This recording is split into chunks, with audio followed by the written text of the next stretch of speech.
SuperTalk Mississippi media production. Have you been seriously injured? Mama Justice is here for you. Our medical team partners with top-notch doctors, surgeons, therapists, and urologists, ensuring a comprehensive recovery journey. If you've been injured, call Mama Justice today. We're here for you. This is Gerard Gibert, and thank you for listening to MidDays here on SuperTalk Mississippi. MidDays with Gerard Gibert is on the air. MidDays with Gerard Gibert is powered by C-Spire. Power your home or business with C-Spire Fiber. To learn more, visit supertalk.fm/C-Spire. C-Spire Fiber powers SuperTalk Mississippi.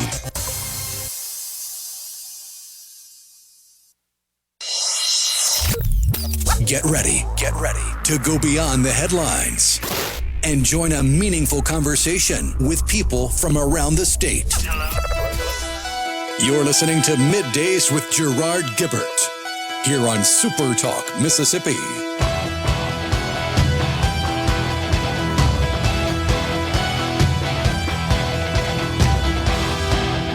Hey there, how y'all doing? Gerard kind of taking the day off, at least mostly. My name is Scott Sands. It's great to be back here on SuperTalk Mississippi. Here's the deal, though, and Rhino, I got to admit something. I'm just going to be real and honest and upfront. Every time I'm asked to come back on SuperTalk Mississippi, I get nervous. And I've been doing radio like 25, 30 years. So you wouldn't think I would be nervous. And it's not that I'm nervous about doing the show, but in a situation like this, and it's an honor to be able to talk to everybody across all 82 counties of Mississippi, where I grew up, and I consider Mississippi home. I went to high school on the coast. I did radio in Hattiesburg, Laurel. I did radio in Biloxi.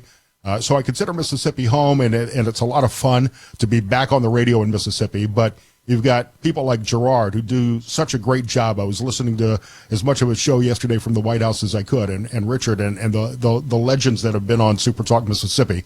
But as a guest host, Rhino, people don't know me or know what I believe in and stand for. So every time I come on, I like over prepare to the point where I'm afraid I'm going to screw something up. Because if you listen to Gerard, you may agree with everything he says, which is great, but the reality is you probably agree with 70, 80, 90% of his opinions. So if he says something you disagree with, you just move on because you're going to agree with most of the rest of the show. With me, I'm always afraid, and I talked with Will and Alex about this as well. If I say something that you may not agree with, you're writing me off. Every time I admit I'm an Alabama Crimson Tide fan, I see the text messages come in on the C-Spire text line. So that's just one example of something minor, and we can joke about Alabama, and I'm easy about that. But if I say something, you may not know where I stand on everything politically or in the world or culturally. So if I say something just a little bit off, there's always that possibility that you're going to hate me. And I think in this business, especially, Rhino, we all just want to be loved, right? I think that we just want people to like us. We have a little bit of an ego, and I take criticism very well. But when the hate messages come in, and I'm not saying that they've already started by any means, but that does get to you a little bit. Am I overthinking this, Rhino? I get in my head sometimes. No, you're not overthinking it. You're just saying out loud what most people aren't willing to admit, that deep down they want to be liked. Right. Even that angry, ornery old cuss that never has a nice word to say is always been out of shape about something.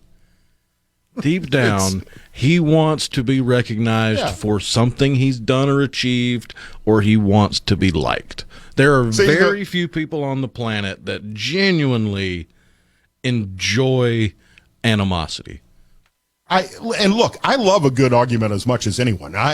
In my life, it seems like I've dated more liberals than conservatives, and I have no problem with that. We don't have to get along with everything. Some of my best friends are Democrats and liberals. I enjoy a stimulating conversation, and in fact, I'd like to surround myself with people with whom I disagree. It doesn't have to be an echo chamber all the time. But at the end of the day, I don't want to upset anybody too much. I still want to be invited to dinner and get a text back from time to time. Don't ignore me. And see, the messages are coming in. Like someone just texting, I'm cutting you off, can't handle that Roll Tide stuff. No, he's a Bulldog fan, which is fine. I've got a lot of friends who went to Mississippi State. One of my friends from high school was the mascot. In fact, another one of my friends from high school was the Eagle mascot at Southern Miss. Dan in Hattiesburg said, I'm not sure I would call Richard a legend. Well, now you're just being mean to Richard. He's going to take that personally if he sees the text in the morning. Hi, Amanda. Thank you for the welcome back message. And Blake is also an Alabama fan. So a little bit of positive text coming in. That reinforcement will help carry me through the next 3 hours, because to start things off, Rhino, as if I'm not nervous enough, Gerard is actually going to come in for our first segment. So now it's his show, and all of a sudden I've got the pressure of being on the other side of the microphone to ask him questions about his experience at the White House. And it may be so bad that Gerard just decides to stick around for the next 3 hours, even though he's supposed to have a day off. So I've got all of this stuff going through my head. I've got to get out of my head, just relax, and enjoy the next 3 hours and the opportunity that you guys have given me every once in a while here on the show. Later this hour, Starla Brown from Americans for Prosperity will join us. We'll also talk with Congressman Trent Kelly about a lot of stuff. I wanted to talk about this last time I filled in for Gerard, and we didn't have a chance to get to it. The president's executive order on shipbuilding, which is going to be a big boon for the people of Mississippi. Also, a lot of films, TV shows are being produced in the states. We'll talk with Nina from the Mississippi Film Office, and Art from the band Everclear. They're performing at the Crawfish Music Festival. Plus, we'll talk about some other stuff, including the NFL Draft, which starts tomorrow night. And Jackson Dart's draft stock really seems to be on the upswing compared to someone like Shedeur Sanders, whose draft stock seems to be falling. I just made a bet for Jackson Dart to go in the first 24 picks. You can bet on everything. You can literally make a wager on everything, and I think he's going to go higher than a lot of expectations, even though he is not planning to go to the draft tomorrow night. Who was the kid from, was it the Kentucky quarterback, Will Levis, that showed up, and they kept showing he and his girlfriend and the dejected looks on their face as his draft pick kept falling. Was that Will Levis, I believe? That sounds right. Yeah, I think so. So a lot to cover today, and I over-prepare, as I said. We'll try to squeeze in a bunch of other stories, including the Jackson mayoral race last night, which I was watching the back and forth as the election returns were coming in on X, and that was a fun spectacle to watch, I believe. Did you see any of the Mississippi State Ole Miss baseball game? No, I missed it. I was actually taking care of Porch Cat. She was recovering from little last-minute emergency surgery yesterday. Took her to the vet for kind of a normal checkup, and she had scratched her ear, so I got him to look at that. And the vet called me and said, hey, we had to sedate her because she was acting up, but she's got 4 tumors in her ears. You want me to take care of those? And I was like, yes, please. Thank you. Wow. So they went in. They already had it sedated, so that was already half the surgery there. And they went in, cut it out with some electrode knife that cauterizes and cuts at the same time, and doctored her up with some long-lasting extended-release medication so I don't have to try to force-feed her pills or anything. And, yeah, she was groggy for a good 8 hours yesterday. Into the evening, and was stumbling and bumbling. She's 12. I think she just turned 13. That's right. Last month she turned 13.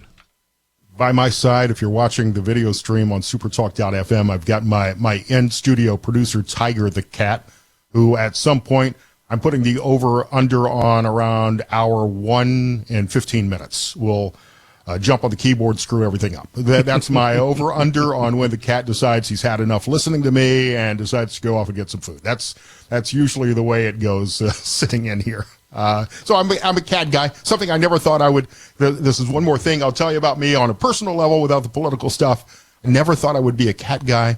My son wanted a cat, so we adopted a cat who's now 15 years old, I believe. And when I moved, the cat came with me and has been my constant companion. I was a dog guy my whole life, but now I am a cat guy, and I do not put that on my online dating profiles. I've always been an animal lover. I've had dogs and cats and parakeets and gerbils and all that kind of fun stuff. But Porch Cat showed up one day when I had a roommate. Roommate showed up and goes, "Hey, we got a kitten." Like, I didn't want a cat. Well, we got a kitten. Here you are. And it really wasn't even a kitten. It was a 1-year-old cat. It was Porch Cat at 1 year old. So I didn't even get to experience the kitten phase, but Porch Cat hid for the first couple of days like cats do. And then I was the first person she imprinted on when she came out of hiding. And now she has been my cat for over a decade. As they say, you don't adopt a cat, the cat adopts you. I think that's very true. Throughout the day, I'll be keeping an eye on the stock markets, which opened up. In fact, right now, the Dow is up 900 points. The NASDAQ is up 600. The S&P up 142. Secretary Bessent was speaking earlier today. I made a few notes on this, talking about the trade imbalance with China, and it sounds like some of these tariffs will be reduced, either as part of a negotiating tactic or perhaps in response to how the markets have been performing since the tariffs were announced. Secretary Bessent saying, here in the U.S., we know we need to get our fiscal house in order, and I believe global economic relationships should reflect security partnerships. I made a few other notes as the market reacts to the secretary.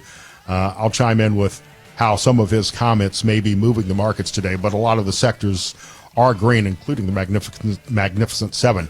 So Gerard will be back in here for a couple of minutes. Next, he'll tell us about his White House trip yesterday. Next, here on Super Talk Mississippi, I'm Scott Sands.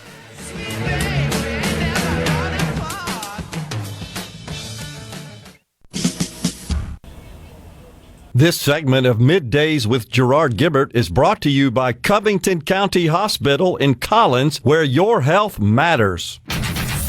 Gerard Gibert. He keeps his classified documents right where they belong. Inside a Journey record jacket from the 1980s. Gerard Gibert, Super Talk, Mississippi.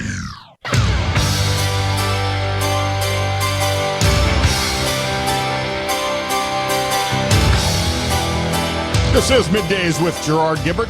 However, I am Scott Sands in the Element Wealth Studios. However, Gerard is actually joining. Aren't you supposed to be off today? Did you come in? Did you hear my first segment and you came back to reclaim the show? No, not at all. Yeah, I am off. Just working a little overtime today for this segment. I appreciate you having me on and appreciate you filling in. I'm actually headed, after we complete our little talk here, down to the headquarters for the Mississippi Department of Transportation. I'm delivering a speech today to the MDOT staff, requested by Executive Director Brad White. He's been a guest on this program many times, so looking forward to that. But still just trying to recover, Scott. What a whirlwind day it was yesterday. Such an honor and a privilege to be among these radio professionals and media professionals. I mean, I'm the neophyte in the group, right? I'm the new person. I heard you say in the first segment, how long you been doing this? 25 years or something, right? Yeah, at least. I don't want to give the exact amount of time to pinpoint my age, however, but it's been a while, yes. Yeah. So, me, of course, a whole lot less. And but it was so much fun, honestly. I'm still trying to process it all, just, being there at the center of power, not only for our country, but honestly of the universe, when you think about it. It really is. And just being part of that. Now, I will admit, and I have to pass this on, I was the only person that had never been involved in one of these deals before. And so I was around these consummate professionals, these veterans that had been. But again, just so cool to be included. I heard you talking to my buddy Joe Pags, who is a great guy. Yeah. And it's really, first of all, it's pretty chaotic. And, you kind of get lost in the grandeur of the EOB and being at the White House to begin with.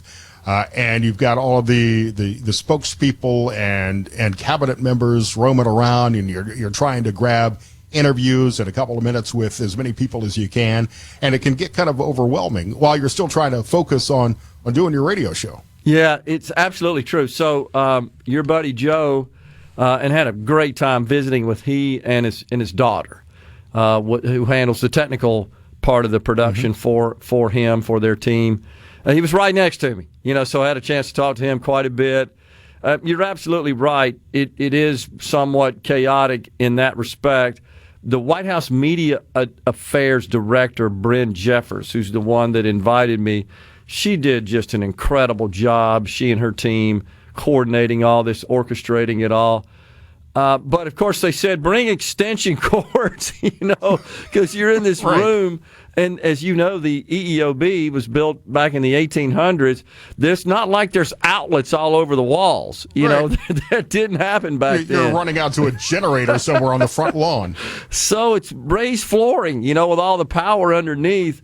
And every time you had to get up and move about, you had to kind of traverse all the cables and the various levels of the floor and so forth. And I'm thinking, it'll be a miracle if we don't have somebody trip on all this and just face plant. That wouldn't be cool with a cabinet secretary, involved in that. No, suddenly you're going to yank a dozen radio stations off the air. Yeah, that's the other thing I wanted to bring up. We were the only ones at the time that were broadcasting live over the air at the time. So everything, and so I'll have to share this, and Rhino, you'll get a kick out of this. Our show, of course, starts at its normal time, 10 o'clock. We go live. It's 11 o'clock there, and for that moment of time, none of the other outlets, who were all seated, had any guests. So I go live and start the show with my normal shtick, and all the eyes are on me. So you got all these radio professionals watching me. And I'm thinking, oh, my gosh, there's no telling what's running through their mind at that point.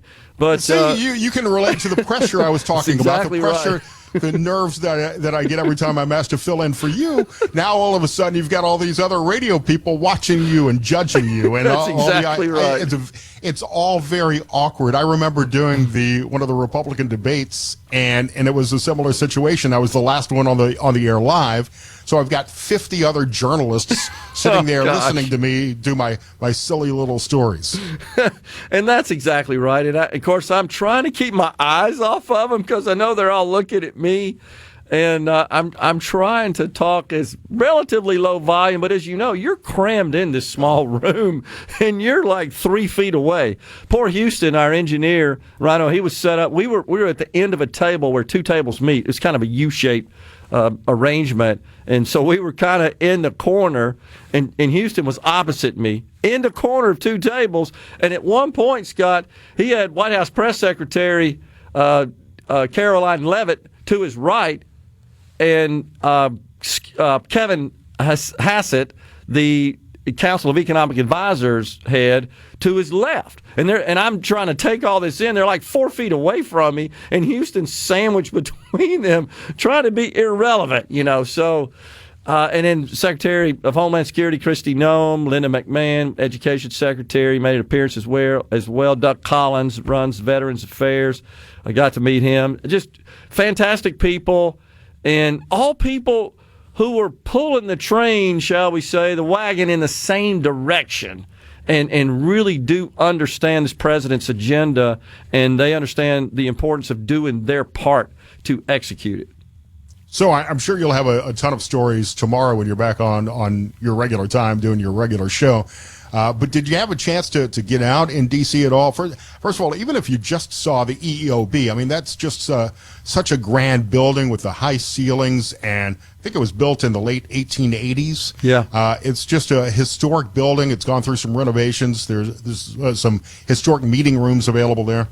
Yeah, I did not. It was a whirlwind trip, in and out. We were invited Friday, so we had little time to put all this together. So it's up and back same day. I certainly have before, but you're absolutely right. I don't know that a lot of folks are familiar with this Eisenhower building, but as you know, it is directly across from the West Wing, to the west of the West Wing there, and you enter, and the street that separates them is a small, narrow street, but it is not a public street. It's completely secured by the Secret Service. And so to enter the Eisenhower building, for the press, you got to go through the White House press gate, go through all the clearance and Secret Service, and then be escorted along the circular driveway, the semicircular driveway, which, as you know, passes right in front a series of press tents. I mean, it literally looks like old green Army issue tents. Yeah. And I had no idea that was set up permanently on that little area right there, and it's all the big national media. It's called, I believe it's called Pebble Beach. That's exactly right. They all do right. their stand-ups right there, and they've all got the White House in the background, but they're all crowded together. Again, everybody is watching and listening and judging each other's reports. That's exactly right. But that was kind of neat, just walking through that, and then down the steps of the White House to the side there by the West Wing, across the street, and then up several steps to get into the Eisenhower building. Of course, you have to be escorted all the way. You just don't walk around. Even with your press credentials, you're not allowed to just walk freely on the grounds you can't roam there. around. Yeah. Did you have to raise your hand and get an escort to go to the facilities? We did. They finally cleared us for that because it was so close. But there's people standing out in the halls. They're watching you. So you're going to the facilities and right back into that room, and that's it. And honestly, that's the way it should be. And the other thing that I'll have shared, Scott, was kind of neat, is walking down the halls to our room, seeing all the plaques, posted outside the doors. I mean, it's mostly all these cabinet organizations that we're familiar with, that we talk about in the news all the time. This is where they hang out. This is where these people are that are running the government. Yeah, they're all crowded in there. There's a lot of business that takes place in that building. Yeah, Watergate, remember, took place there. And if I'm not mistaken, before we had a Pentagon, I think that's where the military conducted all of its operations, our top brass, the chief of staff. I believe you're right. I think the Secretary of War, I believe, had his office in that building originally. That's right. I gotta ask. I mean, the Secret Service must love a Radio Row, because everybody is trying to bring in electronics. You might need, I don't know, like a multi-tool, which I've had confiscated by the Secret Service before. But I need that screwdriver to get everything working. Yeah, you're absolutely right. Now, whatever happened when we scanned our equipment, Houston, of course, had all that in tow. It didn't pass, and we had to wait about 20 minutes for a dog to come sniff all the equipment, a Secret Service dog, to do its little deal, sniffing all our equipment. Finally, they let us through. But, you're staged. You just don't go through and walk.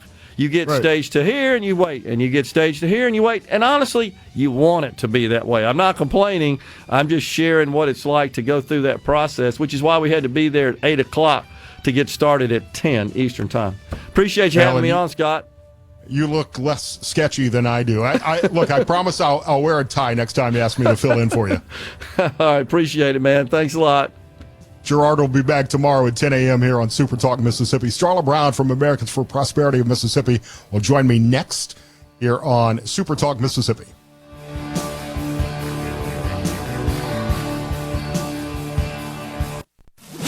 Covering the stories that matter most to Mississippians. Gerard Gibert. Middays with Gerard. Super Talk Mississippi.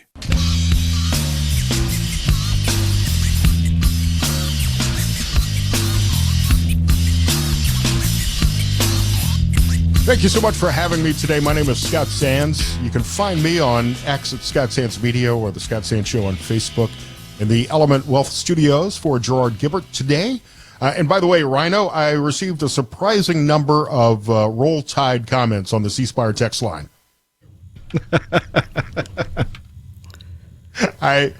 I don't know. You don't have to suck up to me. I'm just a guest host. I'm like a substitute teacher, so I can take all of the criticism. But that's fine. I appreciate that. And a couple of Ole Miss comments too, which we'll talk about at some point today. There was a story that came across on X a few minutes ago, as President Trump apparently was walking around the White House lawn with a couple of landscapers, and it's just been announced that the president plans to install 2 giant American flags at the White House with flagpoles 100 feet tall. So that should be quite a sight at the White House, although if you're a conspiracist, you're going to wonder if there is some sort of hidden defense or communications meaning behind the flagpoles. We'll see how quickly that gets installed, but President Trump taking a hands-on approach to the White House and the White House grounds, actually walking around with the landscapers. It was not a moat, as some people suggested. It's going to be 2 giant American flags, and I can't wait to see those once they're installed. Starla Brown is joining us in studio now at SuperTalk Mississippi, State Director for Americans for Prosperity of Mississippi. Starla, it's great to see you again. Hey, great to see you too, Scott. Thanks for having me on today. And, there's probably a story behind those flagpoles, but it may go all the way back to Palm Beach and to Mar-a-Lago. Right. So if people want to, do a little search on the internet, they can probably find some information there around that. But hey, I'm not going to say real tied with you. I do come from a family where at least one member did go to school there in an extended family, but I'm more of a Hell State girl. So hopefully that gets us some viewers, right? Right, that's fine. You can be a State fan. Yeah. And look, I mean, even President Trump has come out as an Alabama Crimson Tide fan. He's delivering the commencement address at Alabama, and that should be interesting to watch too. Hey. Since the last time you were on with us, Starla, Mississippi really made history by becoming the first state since I think 1980 to phase out its income tax. Correct. And this, as Governor Reeves is really a generational change that I think is going to be a huge boom for the state. Yeah, so, we've been working at the federal level around our Protect Prosperity campaign, which, as you know, is to keep the Tax Cuts and Jobs Act of 2017 from expiring.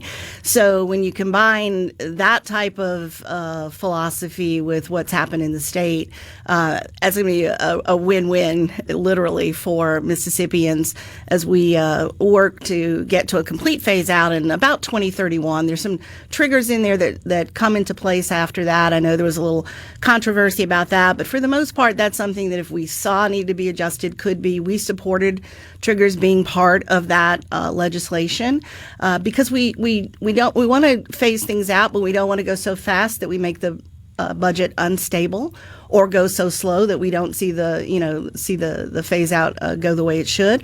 But I think at the end of the day, it was a good bill, and we had some tenets that we stuck by the entire time in our conversations under the dome and here in Jackson, and I think at the end of the day we wound up with a bill that supported those, and we're pleased for this outcome. It is a gradual phase. I mean, you can't just eliminate $2.1 billion in revenue without creating some strains on various programs. But I do believe that the state should start to see some economic impact, whether it be an increase in jobs, business growth, population increases. How soon do you think the state could expect to realistically see some of those benefits? Well, some things are going to be immediate, and some things, as you know, are phased out. We're still looking at a tax cut that's not completely actualized. That we passed a couple of years ago that will phases out a percentage of that income tax, and so that will be actualized in 2026. So I think we're just going to we're going to see some things immediately, some things over time. I know for a lot of people, one of the tenets that we had is about consumption-based taxes, right? And so, look, there's no doubt, Gerard's headed over today to talk to MDOT, but at the end of the day, our roads and bridges in the state need attention. And we have not had what you'd, concur to is like a continual funding that's dedicated to that. And so some of that consumption tax that we're going to see over 3 years is going to go towards those roads and bridges.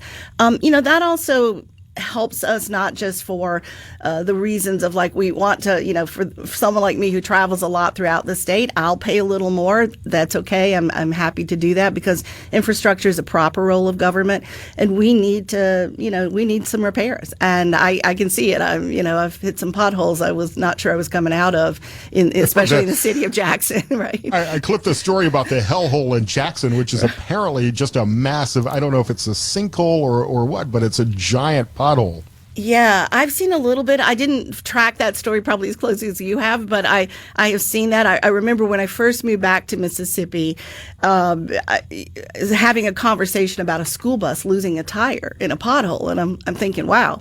But look, as businesses want to look at Mississippi, as people want to move to Mississippi, they want good infrastructure. We have bridges that are out, and some of those issues have to do with regulation. So years ago, back in the 80s, there were these sort of military grade metal bridges that get dropped in. They, go across the small rivers and creeks and things that we have in certain counties, and especially in our rural areas. And so the problem is that the new regulations, how wide those bridges can be, those kind of things, cause an extra cost, because when you drop in the new bridge, it's not the same as the old bridge to the road. If there's infrastructure around utilities and things crossing between counties sometimes, one county may have funding and other county has funding, and you've got to come to agreement. So I think at the end of the day, I think this is going to be a positive thing for Mississippians, and we're happy with the bill and the outcome that we had. So we're talking to Starla Brown, Americans for Prosperity of Mississippi. You mentioned the Trump tax cuts, which, in my opinion, should be the main priority of this Congress. Right now, Republicans have such a slim majority in the House and the Senate. We should be working to make every one of President Trump's executive orders into law so they can't be rescinded. But the Trump tax cuts have to be a priority in this extension. If it's not extended, taxes could go up, I think, about $2,000 for the average family. And more than 1 million Mississippians benefited from the Trump tax cuts before. Any specific stories of how these cuts have helped Mississippians? Yeah, so we've been talking to small businesses around the state, and but not just within our state, across the country, because this is a national campaign for us across 50 states. On tax day, we actually had 60 events across 30 states. We were down. I hosted one of those, actually. Oh, did you? Okay, wonderful. So I assume in your state, but we were in downtown Jackson. We rode over to Bolton, Mississippi, and frankly, we were sending a very clear message to Congressman Benny Thompson, who's been the only piece of the federal delegation that has not been on board with the various steps that we've gotten to, which puts us in reconciliation. I'll talk more about that. But look, it depends on every state's a little different. Mississippi, we're at about $1,498 would be the increase we've studied for the average family. But 60% of Americans will actually see a tax increase. This is going to be one of the largest tax hikes if we do not take action and Congress fails to renew this.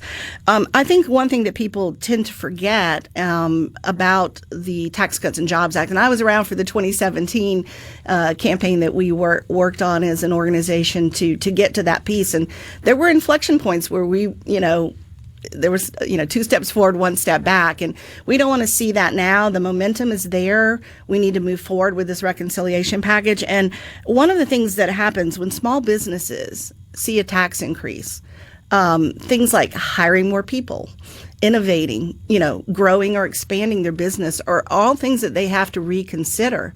When you're looking at larger businesses, not the small business community, one of the things that was part of that original package and the talks that we talked about were the fact that, a lot of money was going overseas and being invested there that might have been invested here because the corporate tax rate was just so high. So we don't want to take that step back. But when people are filing their taxes, I have something I brought today. If we've got time before the break, I'll just quickly. You got about 1 minute here, okay. I believe, Starla. So I'm going to read this to you. It's from the Taxpayer Advocate Service, which is a part of the IRS that's supposed to help people. And here's what they said in their 2022 study when we talk about filing our taxes. An individual taxpayer is estimated to spend 13 hours and $240 out-of-pocket costs just to prepare and file one annual tax return. Businesses, it's 82 hours and $2,900. So these are as bad as this is. The IRS is the one who found this through this advocacy group. And so with that standard deduction being cut in half, if we don't renew these, we're talking about a lot of time and money out of the pockets of individuals and businesses just to file their taxes.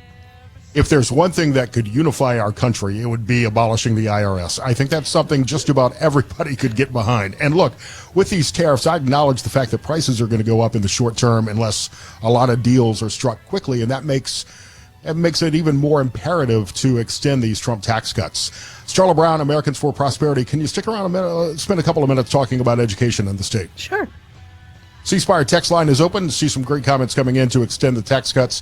601-879-4395. I'm Scott Sands in for Gerard Gibert.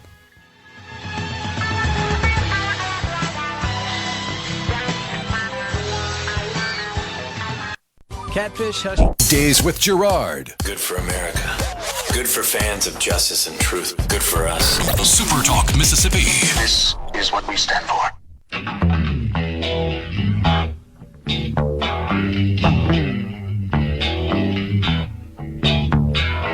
From the Element Wealth Studio, for Gerard Gibert, I'm Scott Sands. Gerard will be back tomorrow. Charla Brown, Americans for Prosperity of Mississippi, in studio with us today. Charla, the 601 Project emphasizes expanding educational opportunities in the state. I think the budget increases K through 12 funding by $800 million over the next few years. That's throwing a lot of money in education. How do we do this in Mississippi while still ensuring some level of accountability? So I'm gonna pivot here a little bit, and I'm gonna talk about families in Mississippi. Look, the funding formula was not this session; it was last session, and we actually agreed with that principle of simplifying that funding formula that had been so complex for so long. I still today still have things I think I just don't understand about how complicated and complex it was. So getting the sort of per pupil funding formula in the state is a good start for us to look at how that money is being dispersed, and putting a value on that student's education and what it costs the state. So, do I agree that sometimes there's not enough accountability? There's more money going to the top of the food chain, if you will, versus hitting the classroom? Yeah, that's a problem. And that's something that we can see if we just look at the number of school districts we have, the number of superintendents we have. Some consolidation is something that we should be talking about in our state. I think we're kind of overfunded there, if you will, and better to see that money in the classroom. But when we talk about families and we talk about the priorities we have, there were some good bills this session, and I'm just going to be very direct and say they went to the Senate and they did not make it out of the committee. And that was terribly disappointing for those of us that are in this movement. I think you've probably seen a meme or a map or something around the state, if you've looked at education, that we're sort of the donut hole now, if you will, of the one state that is not making the progress that other states are doing in this movement. And families want this. My team yesterday was actually in the Senate Education Chair's district, talking to people throughout the district. They were in 3 counties yesterday. We're going to be doing a lot of work there, but I will say to you that there are people out there who do support this. Are there people who don't? Sure. But I think the polls, the study, the research, the conversations we've had on the ground, and we're going to have a lot more of those this year starting in May, are that families want this. They want more opportunity. They want more choice. It was perplexing to me to not actually even hear a bill. If look, I know that we don't record a lot of the committee votes, but the transparency of you having to sit there and say you oppose something, I think is something that your constituents need to hear and know. And so on the Education Committee over on the Senate side, there were some people who were supporting, there were some people who didn't. But if you're going to own that vote, we'd like to see you on the vote. And we asked that it be heard. And it wasn't. But House Bill 1435, Representative Jansen Owen was the bill sponsor. It came out of the House. It was even amended to make it more pleasing to school superintendents to some degree, but like meeting people halfway. Simply tweaked something we already have, which is it's called open enrollment for most policy people, but we use the term public to public transfers in a lot of our communication because we wanted to understand that, if a child is in a school, whether the realm of them being there is because the school is failing, they want to do curriculum in a school that's in their area that's better for them because it leads to something further down the road, albeit, college courses, whatever the reason that a child, maybe the school's just not a good fit, wants to leave that school. Right now, if the accepting school says, hey, come on over, we accept you, we have room for you, the sending school can veto that and make that child stay. And that limits someone to their zip code. And that, for us, is a point of view that we just see is not the best way for families to have choice in education.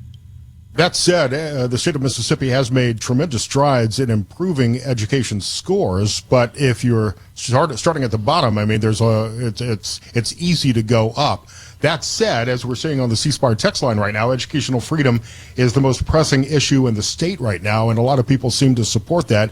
And that means expanding options like charter schools, education savings accounts, and all actions that need to be taken up by the Senate, which they failed to do this past session.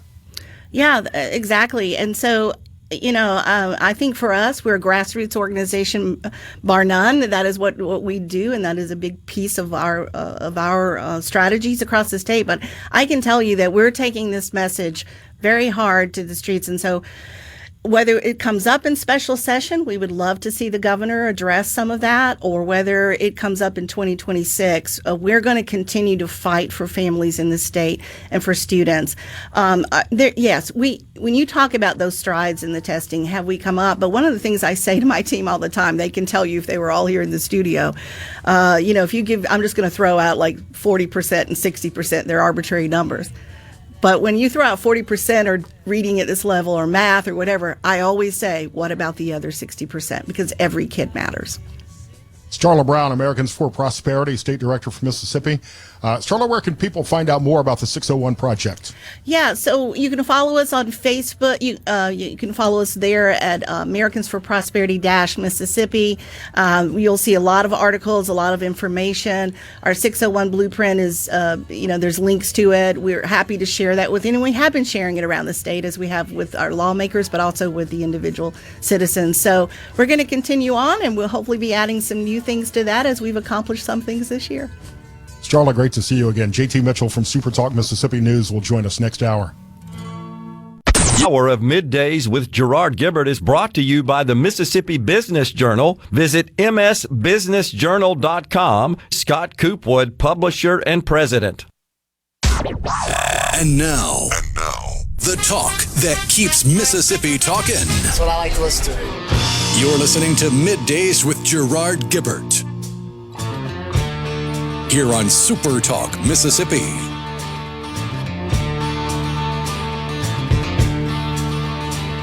Gerard will be back tomorrow.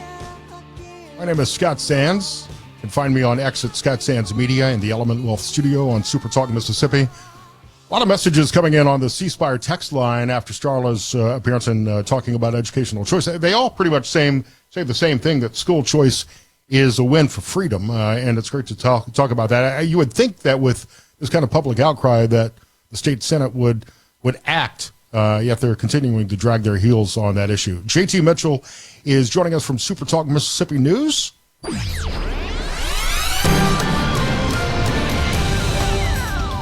JT, great to have you back in. Hey, Scott. Good to see you, man. How are you? I'm well. A lot of things to talk about, including the Jackson mayoral race, which I enjoyed following on X last night as the election results were coming in. That was a fun race. It was, and it wasn't surprising that State Senator John Horn won. What was surprising was how he won, right? I mean, the first votes we got in was 12%. He's winning pretty big. 21%. He's winning pretty big, and he kept building upon that lead and never let go. There was never one time last night, as we got these results in, that the current mayor, Chokwe Ntarlamamba, had a lead. Well, and it's interesting because he, I believe, received quite a few big-name endorsements during the campaign. And on both sides. I mean, the current mayor, who will be in office until June 30th, he received endorsements from three former candidates, David Archie, Delano Funches, and James Hopkins. If you go back to the primary, I mean, everybody and their mother was running. You had 12 candidates. But then on the flip side, State Senator Horn, he had the endorsements that really swung some weight. I mean, he had Congressman Benny Thompson. He had local business leaders like Gabrielle Prado, Jeff Good, Ronnie Crudup, the senior pastor at one of the largest churches in Jackson, and then not to forget Mike Espy, the former ag secretary. And he also he kept building on the support he had.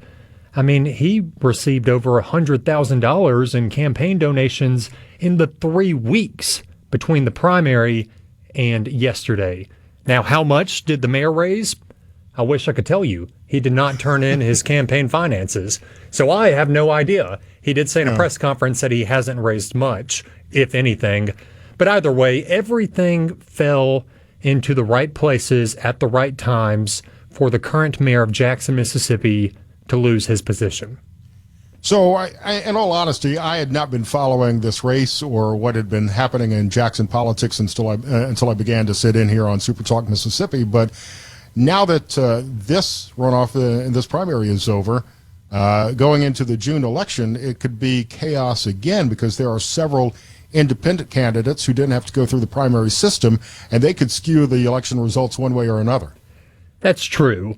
However, a non-Democratic candidate has not won this century the seat of mayor in Jackson.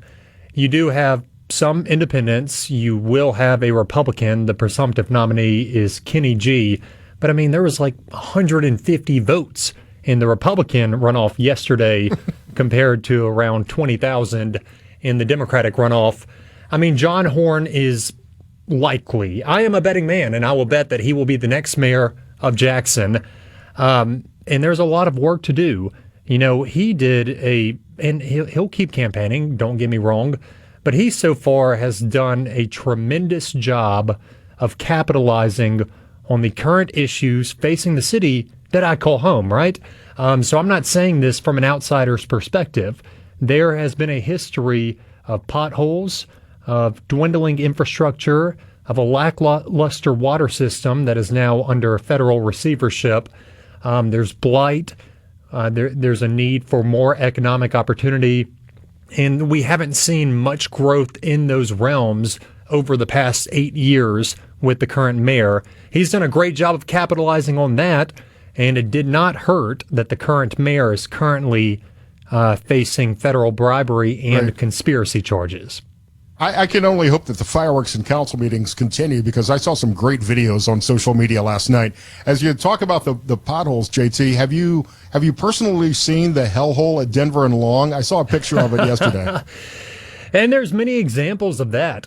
I mean, you've seen the pictures. Those go viral. But it's just scattered throughout the city, no matter if it's southwest, north, or east. And there's this history of patching it and patching it poorly. And, you know, you may have a pothole patched up in your neighborhood, and it might return 2 weeks from the date that crews were out there. And so there's a lot to be done, because Jackson has an incredible amount of potential. It's the capital city. The capital city in a lot of places needs to thrive for the entire state to thrive. But part of that, Scott, is can you drive through it? Right. And I got to tell you, roads are a big problem in every major city. We've got a crumbling infrastructure problem that's affecting every major city, big and small, across not only the state but around the country. And I think that's something that's got to be addressed at some point. And that comes with bringing more people into the state, increasing your tax base, obviously with changes in the phasing out of the state income tax, but also attracting new businesses to the state of Mississippi. And you had a story this morning about Amazon bringing a bunch of jobs to Marshall County, which is very exciting. Yeah, the economic boom under the current governor. I mean, I say it all the time. If you want to criticize Tate Reeves, I'm sure that you can find a lot of outlets to do so, but economic investment is not one of those. I mean, we are well over the $32 billion mark since he took over as governor. That's the most out of any governor in state history. And if you go back, you know, last year they broke ground right here in my neck of the woods in Madison County on 2 major hyperscale data centers for Amazon, creating thousands of jobs, largest private sector investment in state history. And Amazon apparently has liked their experience so far. Of course, that's not done, but they've liked it well enough that they announced yesterday they're bringing another large-scale investment, this time in North Mississippi. It's going to be in Marshall County. It's a project that officials say will create another 1,000 jobs, 930,000 square feet. And really, this is going to be a shipping center, where it comes to and then it ships out of. And so this is big for Marshall County. Marshall County recently got an EV battery plant. The economic boom has struck up there. And kind of to bring it full circle with our first topic, Holly Springs, which is the largest city in Marshall County, is also getting a new mayor as their mayor lost yesterday in her runoff. It's interesting. I think Amazon has really created a sea change in the consumer sector, but also in the employment sector. I believe in supporting local businesses, small businesses, but I also get lazy, and I find myself ordering so much off of Amazon because I don't feel like going to the store for deodorant or whatever. I can just have it delivered to my door, but that affects all of the small businesses in the area, and now this is as small businesses are forced to close because more people are shopping online.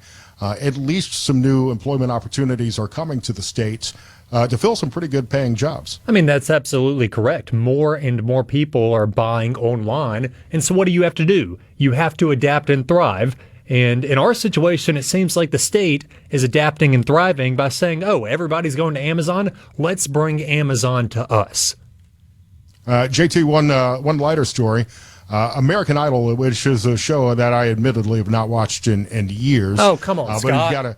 But I know, look, I watched the first couple of seasons, but there's only so much Seacrest that I can stand, and he's everywhere now. He is. He's on Wheel of Fortune now. He's on Wheel of Fortune. Look, and Seacrest is a nice enough guy, but he doesn't have to take every job in this industry. He's taking all the DJs that are out of work because he does the Hot 40 every Sunday morning. That's right. Jamal Roberts is continuing to advance, and he's from Meridian, and that's great to see the state represented with so much talent in the state of Mississippi. Hey, and if you're out there and you're like Scott Sands and you don't watch American Idol, don't be like Scott Sands. Tune into American Idol this Sunday. If you have not watched Jamal Roberts, just an incredible story. He is 27 years old, from Meridian. His day job is a PE teacher at Crestwood Elementary. And he just he was anointed by the Holy Ghost or something with the voice that he has. He's currently in the top 14 of American Idol. Now, this Sunday is a little bit different. Usually you can vote afterward. This time, if you want to see Jamal move into the top 12, you have to vote live. 7 o'clock Central. Hop on, get your TV on, vote live. You can text, call, app, whatever, 30 votes a person. Let's send Jamal to the next round. I haven't watched the show, but I have watched the YouTube videos, and he does have an amazing voice. Even if you don't want to watch American Idol, you can still vote for Jamal, and that's very important. JT, great to see you. Congressman Trent Kelly will join us next. I'm Scott Sands, in for Gerard on SuperTalk Mississippi.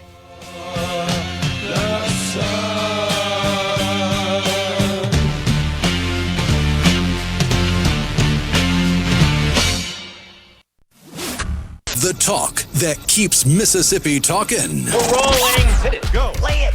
Middays with Gerard Gibert on SuperTalk Mississippi. There's just an empty space. There's nothing left here to Speaking of empty spaces, notice this segue, Rhino. I'm a true radio professional. Ryan and Madison just told me that the hellhole pothole I mentioned in Jackson is actually visible on Google Earth. I'm going to have to check on that after the show. My name is Scott Sands. I'm in for Gerard today. He'll be back tomorrow. You can find me on X at Scott Sands Media. Congressman Trent Kelly is joining us now on Super Talk Mississippi. Congressman, it's nice to meet you. Hey, Scott. How are you today? I'm well. I know you're a Fightaw and Ole Miss grad. Let's just start. Where do you think Jackson Dart's going to land in the draft tomorrow night?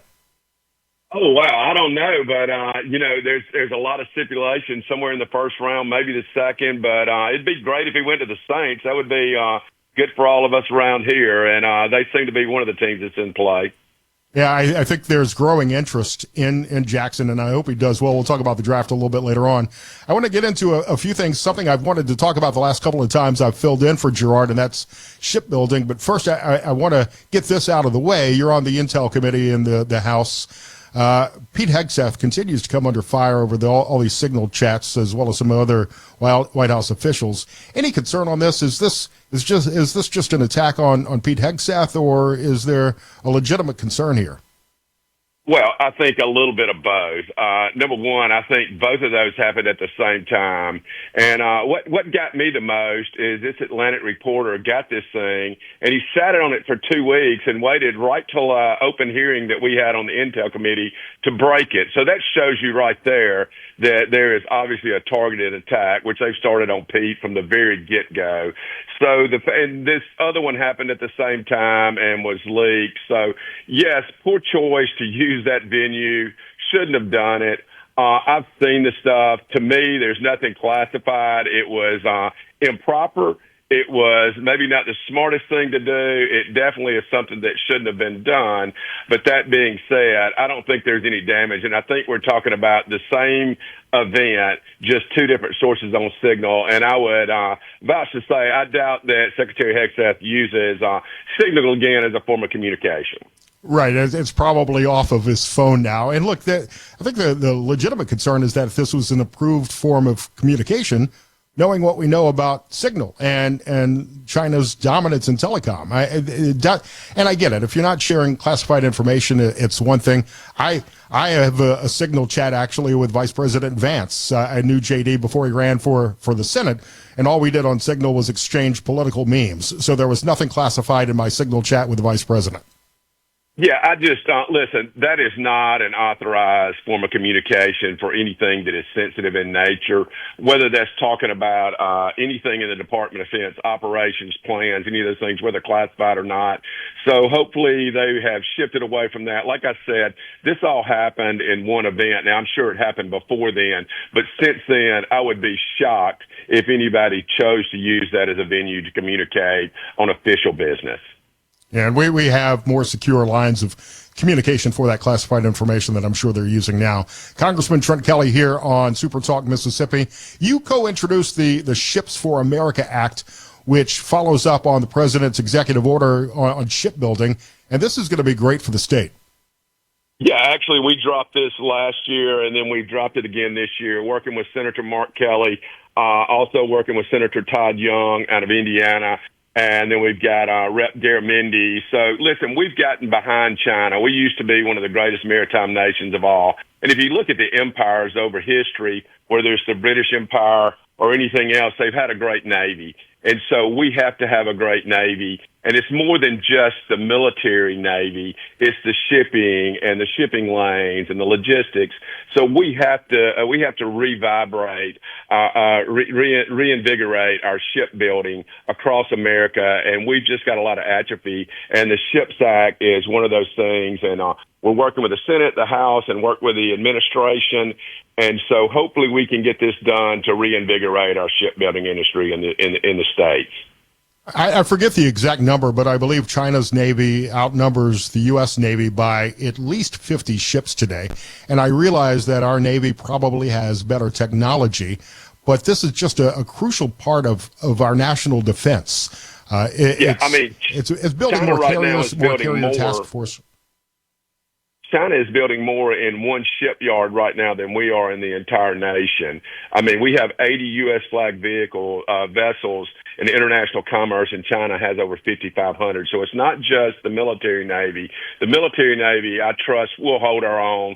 We do have better technology, better ships, and know how to use them better. But it concerns me in the international shipping in areas other than defense.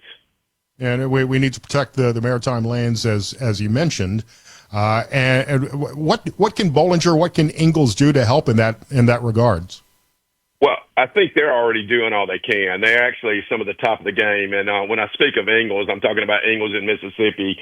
They just do a great job of producing on time and under budget and producing a lot of ships. And they have a great workforce, which maintains same with Bollinger. Ben down there does a great job working with them. What we have to do is is maintain that workforce. We have to build more ships, and they have to get a little bit into the commercial. And HII is not going to get into the commercial, but Bollinger does. They're doing all they can do. We just need more ships being built, and I think that comes with demand. We don't have the demand here in America, so therefore they can't build up a workforce, make the capital investments to build ships unless there's a demand to buy American ships, whether those are military or commercial. It seems like Mississippi might have an inside track, especially on the military side, with Senator Wicker on the Armed Services Committee in the Senate. How can we keep Mississippi more competitive than other cities, other states that may be in the shipbuilding business? Well, we already are, and as you know, I chair the Sea Power subcommittee on the Armed Services Committee in the House. So between Roger and I, they've got plenty of work at Ingalls. And what matters is, though, I don't think it's the influence of Senator Wicker or myself that helps. But what is really important is that workforce down there and the team that works at Huntington Ingalls.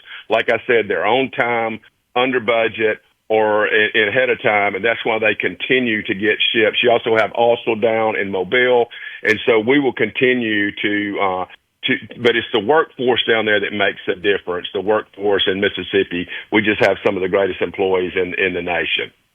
I could use this kind of as a transition. We're talking to Congressman Trent Kelly. I know after the 2017 Tax Cuts and Jobs Act, there was a pretty nice bonus at Ingalls. It's critical that we extend those tax cuts. How close do you think it is to happening now in the House? Well, hopefully it'll be part of reconciliation again, and hopefully we'll make it permanent this time. Listen, Mike Johnson, Speaker Johnson, has performed miracles in getting, I'm on the team. I'm on the Trump team. I am on the team to get these tax cuts done, to get reconciliation done, to do all the things that move America forward and get us out of the past. Unfortunately, we have 2 or 3 to 5 on our side who like to be on TV, and they've always got the best idea in the room, and they're gonna always they want the attention, so they're gonna drag everything out. But I think that Speaker Johnson and the rest of our leadership team in the Republican conference and the 95% of us who back Trump and back the policies that it have, I think we'll get it done as soon as we get back in the next couple of weeks. There are a lot of people on the right, a lot of Republicans who believe that Speaker Johnson is in over his head. But he's got a pretty tough job trying to wrangle the Republican caucus, especially with those members you mentioned. Yeah, I mean, the results, listen, just look at the results.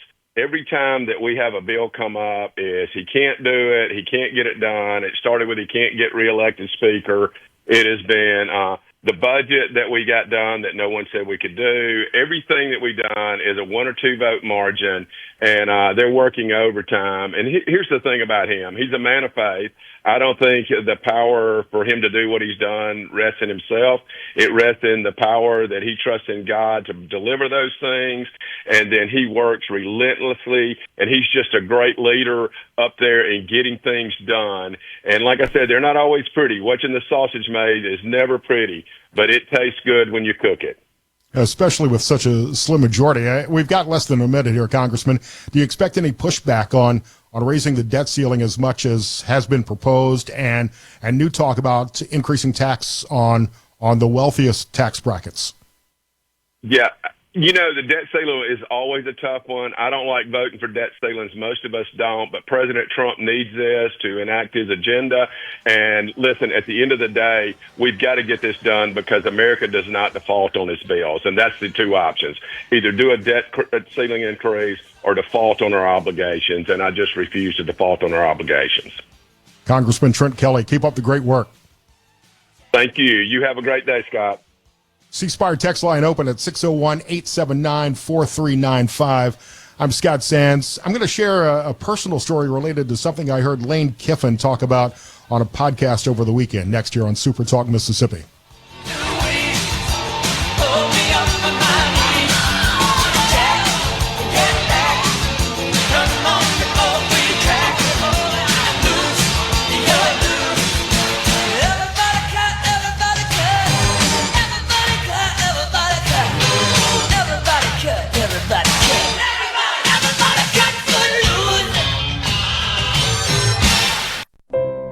Okay, is everybody ready? I'm ready. Ready here. Middays with Gerard Gibert on SuperTalk, Mississippi.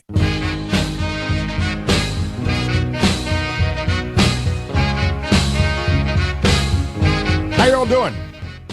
Scott Sands sitting in for Gerard this afternoon. Some interesting comments coming in on the C Spire text line with regards to what Congressman Kelly had to say about the debt ceiling and his comments on some other Republicans. And it's hard to disagree when you're seeing the need to cut spending, and some Republicans want to extend the debt ceiling as much as they do. It's kind of hypocritical in a way, but I don't see any time in the foreseeable future Congress moving to pass a federal balanced budget law, although it's certainly needed as it is in Mississippi. I'm keeping an eye on the stock market, as I promised at the beginning of the show. We're still green across the board. Dow is up 586, NASDAQ up 474, and the S&P up 100. A little bit of a sell-off after the opening bell following Secretary Bessent's comments this morning with regards to tariffs in China, but still green in all of the major sectors. We're in the Element Wealth studio. If you're thinking about planning for retirement, do you have a plan? Go to myelementwealth.com or call 601-957-6006 and let Element Wealth help you find your balance between income, growth, and guarantees. myelementwealth.com. Rhino, I sent you a couple of clips from a podcast I listened to over the weekend, and this is going to be awkward for me to share since you guys don't know me, but it plays into something that I feel compelled to talk about. And, I've admitted I'm an Alabama Crimson Tide fan. I wasn't a big fan of Lane Kiffin when he was the OC for Alabama. But over the years, since he's been at Ole Miss, I've started to actually cheer for Lane Kiffin. And I think part of the reason is this transformation that he seems to be going through since coming to Ole Miss. And it seems like, Rhino, correct me if I'm wrong, but everybody at Ole Miss, and maybe even in the state, really seemed to have fallen in love with Lane Kiffin since he got there. I mean, there are, of course, those on the other side of the state rivalry. Fan, probably not, but yeah. But yeah, I mean, there are even those on the maroon side of the rivalry that can at least appreciate the personal growth he has experienced. And it's been remarkable. I mean, we've seen it in his personal life, and there's a podcast called The Pivot, which I was not familiar with, but it started to pop up on my X feed, some clips from this podcast, and I went and listened to the whole thing, and I've become an even bigger fan of Lane Kiffin since hearing this, especially when he started to talk about challenges that he's faced in his coaching career. Can you play that clip, Rhino? The Oakland thing and the back and forth, and that was a public thing. Like, going through that stuff, what personally does it do to you? Like, do you sleep? Do you, emotionally going through it, where you're obviously a great coach, but somebody gives up on you again and again and again? Yeah. The USC took a long time. That was hard because I had left Tennessee, left a really good job, really good people, really passionate program, and it was the one place I would leave for because USC was my dream job. And I had been there before with Coach Carroll, and we'd played 3 straight national championships and had 3 Heisman winners and won 34 straight games. So I had all these memories, and I was there from day one with Coach Carroll, so I knew how he did it. So I was like, I just can't turn this down and watch USC play on TV for years and go, man, what would have happened? So I go there, then they have the sanctions from Reggie, which I didn't know about, and we lose 30 scholarships. So then all of a sudden say, okay, like you said, no, we don't want you anymore. Like, whoa, wait, like what happened to, I came here, you said just, we know there's going to be really bad seasons when you lose 30 scholarships in 2-year bowl ban, and just get us off probation. Just don't cheat, get us through probation, and then, you'll have years of having full rosters. And then all of a sudden, to me, out of nowhere, maybe not to everybody else, we were 28-15 and 3-2, and I have no idea. Maybe I was naive. I had no idea it was coming until the tarmac conversation. And now what? Now I can't get a head job. So now it's like I was here, I took this over here, and then everything just seems like it falls apart. And there's a lot in there where that was really hard because I feel like I'd be getting cut as a player, but you don't get re-signed. You know, when you get cut and you get re-signed, you get a little bit, it's easier to get over it because you're on a new team. I'm like, man, I can't get a head job. What am I going to do? And here comes obstacles the way, which I've kind of learned, like these bad things happen. But here comes the call from Nick Saban. I don't get fired at USC. I never get to go work for Nick Saban and learn that way, which has made me a way better coach to be here today. And as I listen to that, I mean, it gives me hope. I'm currently going through a career change after 10 successful years at my last job. And you got to wonder what's next. And there's always another opportunity around the corner. And as he talks about Nick Saban in the podcast, I've had the opportunity to work for some terrific mentors, and I see the success that people who have worked for me now enjoy. And that gives me great pride and great hope. But even more than that, as I continued to listen to this podcast, The Pivot, he talked about sobriety. And I don't know if this was a public secret, a really poor kept secret during his time at Alabama. Certainly there were rumors about his personal life, and maybe there were when he got to Oxford. But he talked about finding sobriety. And this is the clip that really touched me on a personal level, Rhino. To me, it's getting sober, not just physically, but having emotional sobriety. Right. And like, it's one thing just to not drink. It's another thing to get yourself really figured out and really calm and really like having emotional sobriety. I can deal with these things. I can let them go. I can figure out how to deal with them. And I just got to a point where I was like, man, I'm not the best version of myself. I am not. And, you know, we lose a game or this bad thing, or win a game, you know, like, oh, I'm going to go have drinks, you know, I'm going to eat bad, I'm not going to work out. And I started gaining weight. And I just like felt like, man, this isn't the full me. Like, and I really didn't start as like, I'm never going to drink thing. I was like, I'm going on a cleansed diet. And it was like no red meat, no bread, no alcohol. Then I did it long enough and I was like, man, I feel amazing. Why would I go back?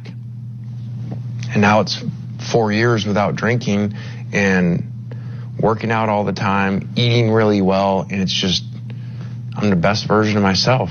And I owe that to my children. I was great at work, but then I wasn't fully present when I like finally go home, you know, because man, I gotta go home and I gotta have a couple drinks, man. I mean, like I've been working all week, you know, and then I'm not really paying attention at their games or something like that. I'm like, well, wait, I'm giving my best version of myself at work, but not at home, not for the kids. And so it's been awesome. It really has. So your family and the children was the deeper, you know, come to reality moment for you in your fight back? Yeah, it really was. And it was just like, hey, I'm going this direction. Like people say, well, did you hit a rock bottom? No, I didn't hit a rock bottom. I just got tired of digging myself out of messes I would create, hangovers, not being the best version of myself. And I'm like, why am I doing this? You know? And it's been awesome for the relationship with the children. Mm-hmm. You know, my daughter ended up moving here by choice in high school from Manhattan Beach, California to Oxford, Mississippi to come live with me. I don't think that would have happened before. Yeah. Right. It's real. Love it. I love it. And now my son's doing it by choice. And then my daughter stayed here for college when she could win in other places. I think that they feel it. Yeah, that's from a podcast called The Pivot. And that's one of the best explanations I've heard of making the choice for sobriety. And my family hates when I talk about this, but it's good for me to be honest about myself sometimes when I share that I'm a recovering addict in many ways. I still have a cocktail from time to time, but alcohol was never my problem. I became addicted to cocaine in the 2000s, and what started off as just doing a few bumps on the weekend became an everyday thing, and a line of Coke replaced a cup of coffee for me in the morning, and I was a functional addict in many ways at work, or at least at the time, Rhino, I thought I was a functional addict, but in retrospect, I can see how it was completely destroying my life and my relationships with the people that I cared about and who cared about me, and it was never a rock bottom. And I think that for many recovering addicts, there is a point where you do hit a rock bottom and you've got to make that life decision. But at other points in your life, if you are struggling with drugs or alcohol, sometimes you've got to make that choice to, as Lane Kiffin says, be the better version of yourself. And I love to hear someone as high profile as Lane Kiffin talking about becoming a better version of yourself and making that choice for me, it was when I held my son for the first time, and I realized that I've got to be there for him in the future. And I've been clean now for 15 years. As I said, alcohol was never my problem. I'm not going out to get drunk, but I enjoy a glass of bourbon with a cigar with friends, or a beer or wine at dinner. That wasn't the issue. The issue was the stranglehold that something as powerful as cocaine can have on you. And if you're facing those addictions today, you can listen to someone like Lane and know that you can make a choice to get help through whatever method you find best to become that better version of yourself. And now, for the past 15 months, I've been on the next step of healthy eating, and I've dropped 100 pounds. And as Lane said, I've never felt better or healthier or had more energy and more confidence than I do, especially over the last year and a half since making those lifestyle changes. But in the 15 years since getting off the cocaine addiction that I had, you can make that choice. It's not easy by any means, but you can find some help and make those decisions for your own personal life and for the people who care about you. And if you are struggling with those things, I would hope and encourage you to find help. And you can find me. I will answer any email about this, any message that you send me, and help you find a treatment program that can work for you. I'm Scott Sands. It's so awesome! Middays with Gerard Gibert.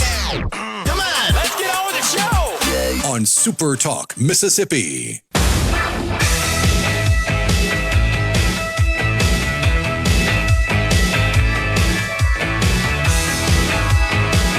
Thank you for the nice comments coming in on the C Spire text line. It's not easy, and it's awkward. It's embarrassing for me to talk about my struggles with addiction, and my family certainly doesn't like when I bring it up. But hopefully one person hears the message and knows that recovery is possible. I'm Scott Sands in for Gerard. He'll be back tomorrow. I'm actually going to follow up that conversation about becoming the better version of yourself by talking about RFK Jr.'s announcement yesterday, part of the Make America Healthy Again agenda, to phase out petroleum-based artificial food dyes from the nation's food supply. Are you somebody that's ever been concerned about the red dye number 3 and some of these other dyes that are used in food? Does that worry you at all, Rhino? Not in the slightest. See, I got to be honest, it never bothered me either. I never even gave a second thought about it. But about a year and a half ago, as I said, I went on this program with a company called Rixa Health to lose weight, and it's tirzepatide. I'm taking the shot, and it's worked for me. I've lost more than 100 pounds in 15 months, which is absolutely amazing.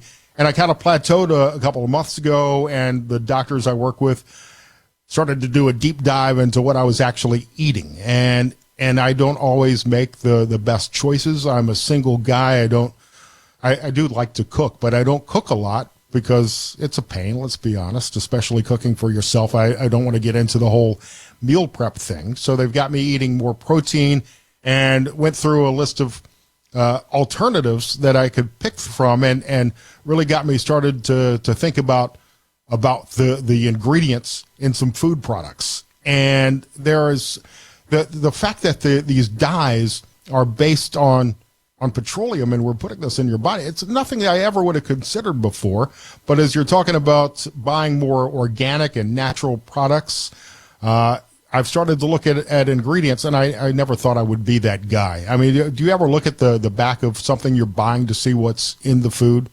Not usually to see what's in it, but I do take the time to look at the labels, and I do have to laugh at the suggested serving size for a lot of this packaging. Yeah.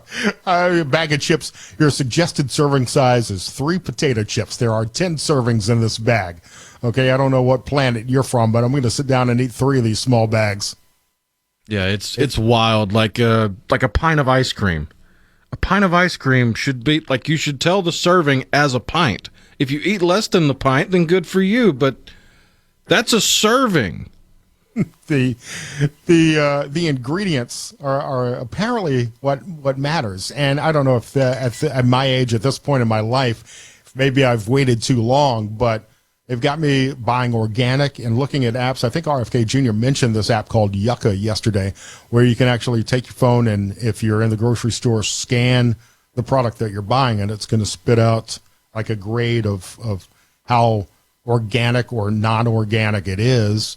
And if it's got more than a few ingredients, you should probably stay away. Like I've made the switch to grass-fed organic butter, I think I don't even know what they just gave me a list of things that I should buy instead. When you look at butter in the store, cream and salt are never the first ingredients listed. It's always way down. Whatever the first couple of ingredients are on the label is what a majority of it is. For example, with the butter, I was buying whatever the product is, butter made with olive oil. But you only have to have a certain, and I'm doing a horrible job explaining this, I know, because I'm not an expert on this. I'm just learning more about it along the way. And I think a lot of people are getting behind the Maha movement and spending more time concerned about what they're eating and consuming. Just because it was made with olive oil and they put that on the front of the box of butter, there may have been a teaspoon of olive oil in there. The rest of it may have been, I don't know, palm oil, seed oil, whatever the unhealthy stuff is.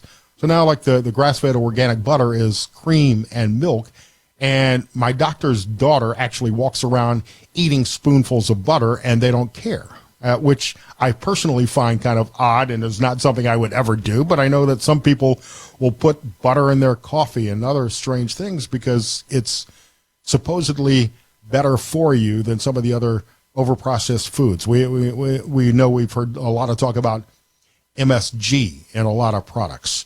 And all of the other preservatives that they're putting in, but because of the labeling laws, they can still call it a health food or a low-fat food or a low-calorie food when it's really still full of just as many ingredients that are bad and unhealthy for you. And I don't know if the dyes are causing autism and some of the other things that are being discussed right now, but when you look at how those dyes are made and the amount of plastics in a lot of the food that we're actually eating. I saw a story this morning that has a link to Alzheimer's with the amount of plastics found in their autopsy. And that's concerning because this is now in just about everything. And whether the dye stories are true, I think it's good that we move to more organic ingredients as they've already done in Europe.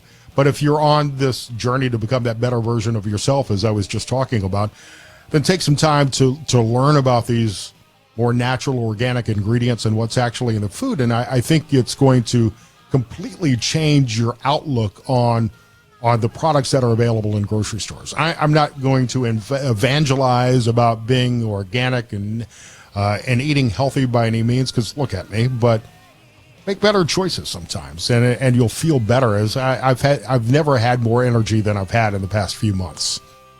Quite a little rant, a little off topic. I apologize. Welcome to the show that challenges you to think deeply, and look beyond political posturing. You're listening to Middays with Gerard Gibert here on SuperTalk, Mississippi.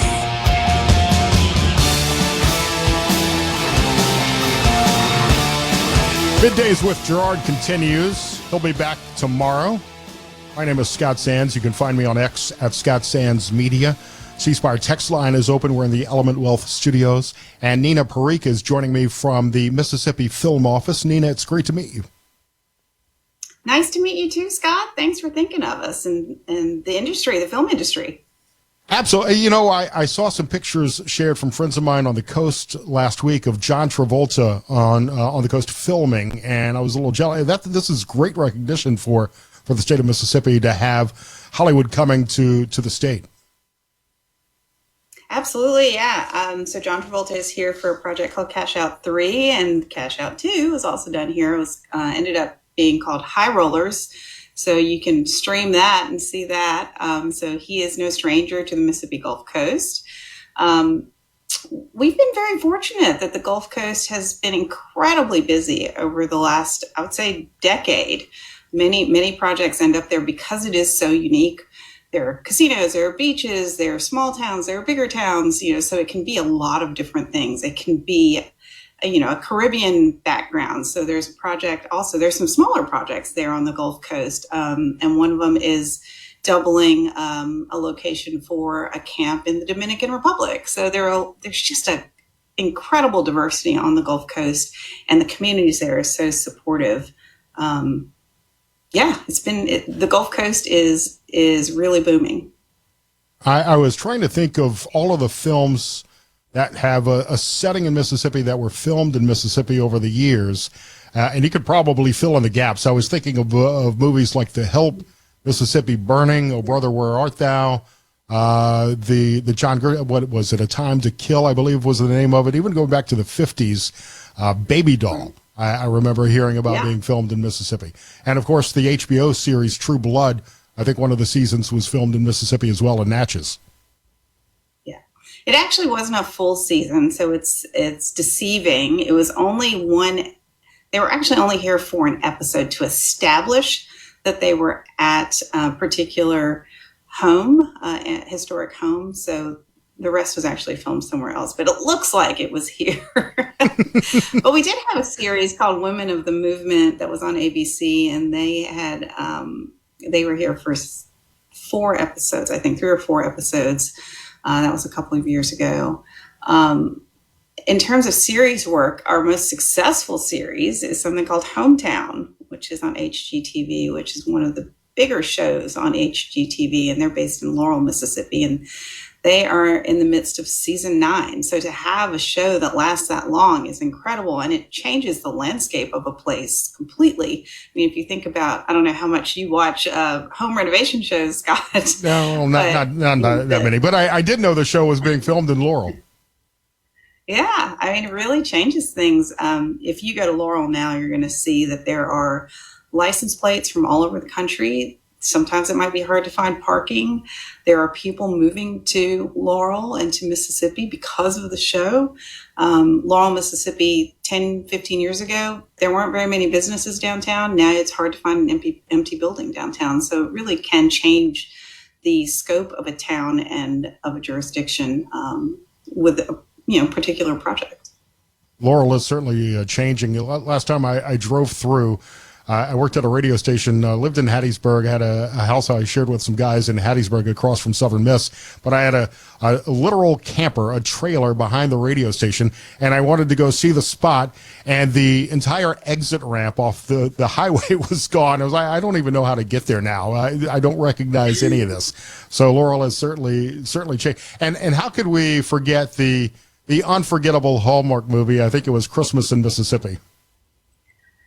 I mean, that movie continues to play every year. You know, the Christmas movies I want to become the Christmas movie capital of the world. And we have so many great small towns, and it fits the formula of the, big city person coming to the small town and finding love and, the high school sweetheart or whoever it was. We've had actually 3 Christmas movies filmed here. 2 are in the Natchez area. But yeah, I mean, we actually are trying to build our database of towns that really dress themselves up for the Christmas holidays so that we can put that out there to those that are making products for Hallmark and Lifetime. The only thing you're missing for the Hallmark Christmas movie is regular snow for the hot chocolate scene. Right. So there's room for that. Whoever wants to have that business, the snowmaking business, there's room for that. Nina Parikh is with the Mississippi Film Office. What's the economic impact of having these production crews come to the state? That's going to change for every movie, of course, just because, the budgets for a movie can range from not very much to John Travolta, big budget, millions of dollars. I'll give you just a statistic from A Time to Kill.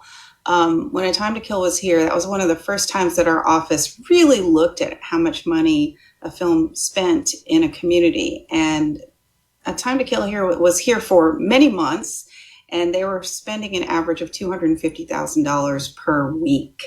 So that's a good amount of money. That was about a $40 million movie.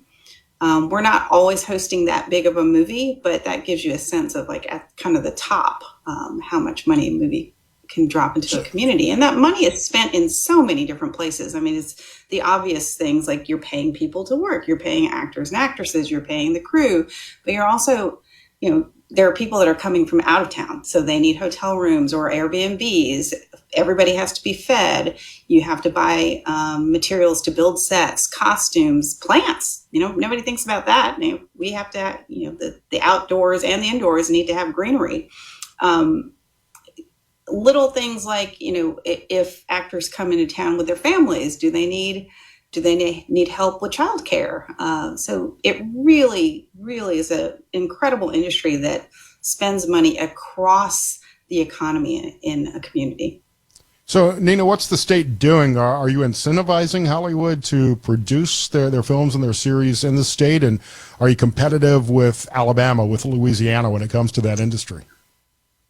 Yep. So I sit on a board, an international board called the Association of Film Commissioners International. And across the globe, there are incentives that draw productions to those jurisdictions. And we are one of those. We have a very successful incentive program. It's a cash rebate. So you spend the money in the state, you go through a full audit line by line, and then the Department of Revenue decides what qualifies and what does not qualify. And at the very end, they get a check. So that can be anywhere from 25 to 35% of what you spend in the state with vendors here, with your payroll here in Mississippi. We also have something special for episodic television that's slightly different, but very similar in scope. So we'd really love to draw more episodic television to Mississippi. That is then, like the hometowns of the world, where the work is really done over the course of a much longer period of time and could stay here for seasons, many seasons. And so that's what every film office around the world wants to happen, to be the host of episodic television. So, Nina, as I compare what Mississippi is doing to some other states like Georgia, I believe they recently built like a 5 million square feet complex for production. Are there plans for that? Is that in discussion in the state? Well, we do have, actually, we have Crooked Letter Picture Company and Sandbox Stages in the Natchez area is something that's fairly new. Tate Taylor, who's a writer, director, producer from the Jackson metro area, who now lives in the Natchez area. He was the director of The Help, of Maude, Breaking News in Yuba County, Get On Up, that was about James Brown, all of those filmed in Mississippi. So he and his team are great supporters of bringing the industry to Mississippi. So they've developed some stages there and studios, and hopefully that will bring more work to that area, but also eventually maybe bring more stage work to Mississippi. The potential of studios in the northern part of the state or on the Gulf Coast, that's always been of interest. Compared to Georgia and to Louisiana, which would probably be our biggest competitors in the Southeast, we certainly don't have as many resources and infrastructure as those places, but we hold our own. We hold our own and we look to grow for sure. And I saw a podcast a couple of weeks ago. I can't remember who the actor was, a big name Hollywood star, who was opining about how Hollywood, and not to drag you into a political conversation, Nina, but how taxes in California and all of the requirements to put on a production in Los Angeles, in Hollywood, in California, is driving many producers in the industry out of the state looking for new locations to film, like Mississippi. So there, I think, is an upside for the industry, not just in Mississippi, but in other states that are going to be more welcoming and more friendly to the community to produce in states other than California. Absolutely. I mean, the industry has become more nomadic since the early 2000s, but that continues to grow. Equipment became much more transportable and available around the world. Yeah. The locations, you don't want to use the same locations over and over again. Can you actually go to the real location rather than putting it in a studio? Let's not build it. Let's go to the real thing. And so people are going to those places. And as you said, in some places, like Mississippi, it is easier. We have a cash rebate. That's directly, you spend it, you get audited, you get a check. There's no taxes, Nina, there's no waiting for filing of taxes to get that money back or selling it. I got to cut you off here. Nina Parikh, director of the Mississippi Film Office. So nice to meet you. Keep up the great work. Thank you, Scott. Thanks for having me. We think diamond prices in most jewelry stores are downright scary. That's why at Juniker's we're doing something about it. Because starting this Saturday, April 26th, you can buy directly from the Diamond Cutter. It's the Diamond Expo at Juniker Jewelry Company. Our diamond cutters are flying in fresh production of certified diamonds. Every size, shape, and price range. It's the Diamond Expo. 3/4 carat diamonds for less than $1,250. 1 carat starting at $2,500. And 2 carat diamonds for only $10,000. Plus, qualified buyers get up to 12 months financing, interest free. Guys, this is how you buy a diamond. Juniker's 2025 Diamond Expo. Save hundreds, even thousands, directly from our cutters. 7 big days, 2 huge weekends, now through Saturday, May 3rd. Juniker Jewelry Company, Mississippi's direct diamond importer. 1485 Highland Colony Parkway, just south of 463 in Madison, and junikerjewelry.com. Get ready, Brandon. Jubilee Days is back May 1st through the 3rd with a jam-packed celebration for the whole family. Enjoy a midway carnival with rides, games, and classic treats. Get moving at the Jubilee Juke 10K Run 3K Walk and shop till you drop at the vendor market. Plus, don't miss 2 incredible nights of live music with Gavin Adcock and Allison Krause at the Brandon Amphitheater. Visit brandonms.org for more information. Brandon Jubilee Days, May 1st through the 3rd. Don't miss it. How can RJ Young help you elevate your small to enterprise-sized businesses' copiers, printers, and scanners while cutting costs with the help of RJ Young? Now partnering with Ricoh to offer the best office printers on the market, you can focus on more important aspects of your business. Learn more at rjyoung.com. That's rjyoung.com.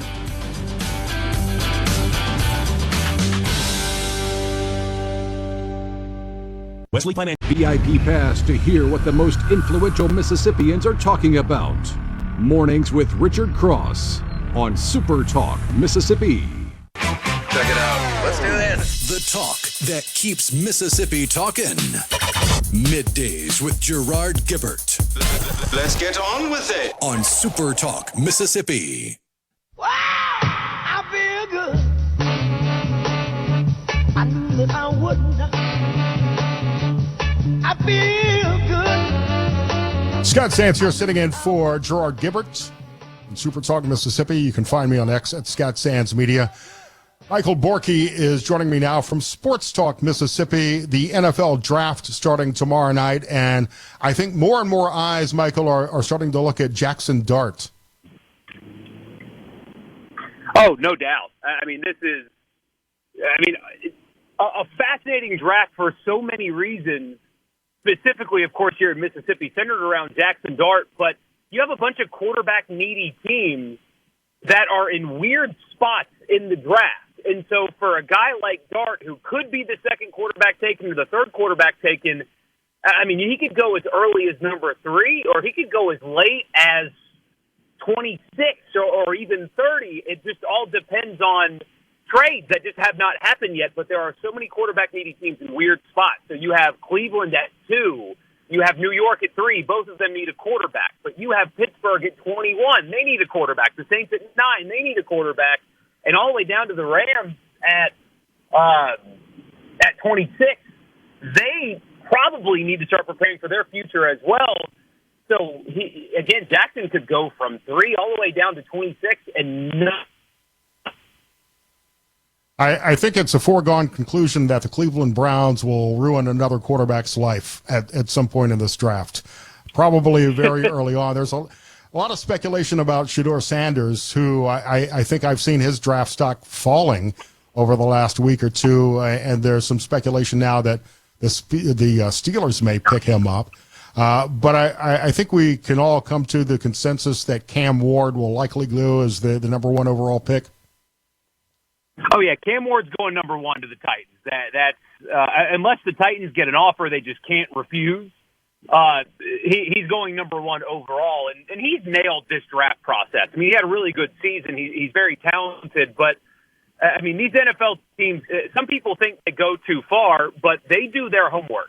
And it's an emphasis on everything. I heard a story a while Tomlin when he was at a pro day in Oxford a few years down and went to some of the local bars and would just walk up to a bartender and say, "Hey, have you met this player? How does he treat people when he comes here?" I mean, that's how far they do their homework, is they even go to the bartenders to ask him how the player acts when he's in their establishment. Sam Ward has nailed all of that.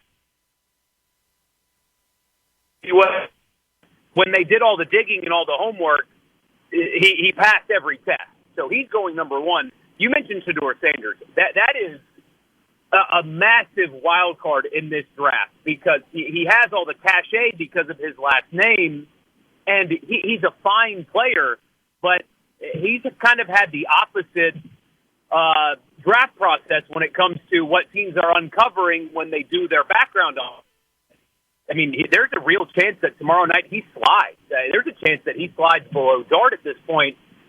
Some teams have said, and there's been some reporting that they don't love, the sideshow that might come with a Shedeur Sanders. Take New Orleans, for example. So New Orleans hires a new football coach, right? And tell us, if they drafted Shedeur Sanders, it wouldn't be until week 5 after they lost a few games because a rookie quarterback with that roster is not ready to win at a high level right away, before the media circus starts talking about, well, Kellen Moore needs to get fired and Dion needs to replace him and stuff like that. And teams don't want to bring on that kind of that arrogance and that kind of circus to their franchise because at the end of the day, the NFL is an entertainment product, but it's a football product. And a locker room of grown men will not put up with the sideshow, especially at quarterback. So there's a real chance that despite his talent, he free falls tomorrow. And I think a team, especially somebody like the Saints, need a leader who can step in, especially with a new coach, and really bring some cohesion to the team. And Jackson Dart could be that guy. I think we're going to be watching Shedeur. Quinn Ewers, likely a second rounder. But Quinn Ewers will probably get picked up in early in the second round and land somewhere. Ole Miss, on top of Jackson Dart, has a lot of players that are likely to go in the first round. Trey Harris comes to mind as well. Yeah, so there's a chance. If I had to guess, they would get 2 tomorrow. They could get 3, possibly even 4. But I think that Trey Harris is going to end up being an early second-round guy. The talent is undeniable. He has tested very well, and of course he will interview very well. He's a bright guy. But the injury history is most definitely a concern with Trey Harris. He has not been able to stay healthy. When he's healthy, he's outstanding, but the injury concern is going to keep him out of the first round more likely than not. I have a feeling that the first Ole Miss player that gets taken tomorrow night is not Jackson Dart. It very well could be Walter Nolan, the defensive tackle, who, when he transferred to Ole Miss from Texas A&M, there were a lot of questions about his motor, about him taking plays off and not giving 100% and being a bad locker room guy and those kind of things. He got to Ole Miss and ended that part of his story. He was dominant for 13 games and, really put great tape out there. And if he was a bad teammate, the people at Ole Miss don't know that. He didn't show them that he was. So that change for him going from A&M to Ole Miss was really good for him. And there are people that think that he could go as early as 11 or to 12 to Dallas. So there's a chance that he's the first Ole Miss player taken tomorrow. Defensive tackles with his burst and his ability just don't come around very often. And there's no way he's getting out of the first round. And then Trey Amos, actually, the defensive back, has a chance to slip into the back end of the first round. It's funny, if you look at the Ole Miss 2024 season, you didn't hear Trey Amos' name much because nobody even bothered trying to throw in his direction because he was so dominant. He's a legit cover corner that can do it all at the next level. So there's a real chance he slips into the first round. If not, he won't be there at 40 for the Saints in the second round, I don't think. It's interesting. Last hour I was talking about how I've kind of had a change of heart in my opinion about Lane Kiffin. I'm still an Alabama Crimson Tide fan, but I'm rooting for Lane personally. And this can't be anything but good for the Ole Miss football program if you've got 4, 5, 6 Rebels that are drafted this season.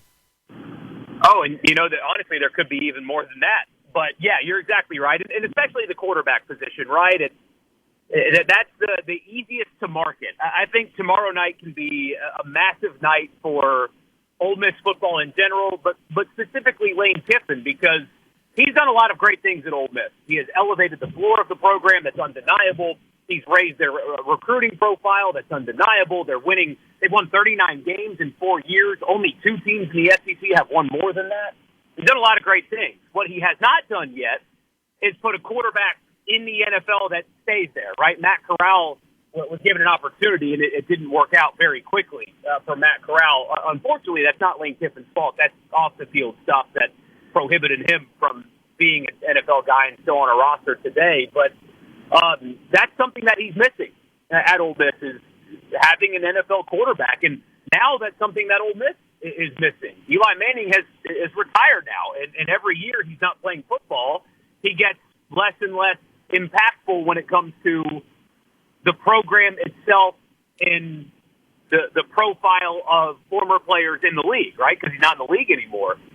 Jackson Dart, if he is a first-round pick, and let's say he goes to Pittsburgh and he leads them to another playoff because they haven't missed the playoffs in almost 2 decades, that is something that the program can market for a long time. So it's not just, hey, they had a quarterback drafted this year. That's good. It's when you have a quarterback in the NFL that's a mainstay in the NFL, the dividends that it pays for your program are hard to describe. I mean, Dak Prescott's still the starting quarterback for the Cowboys, and Mississippi State is still getting the benefit from Dak Prescott's existence, even though he hadn't played football at State in a decade.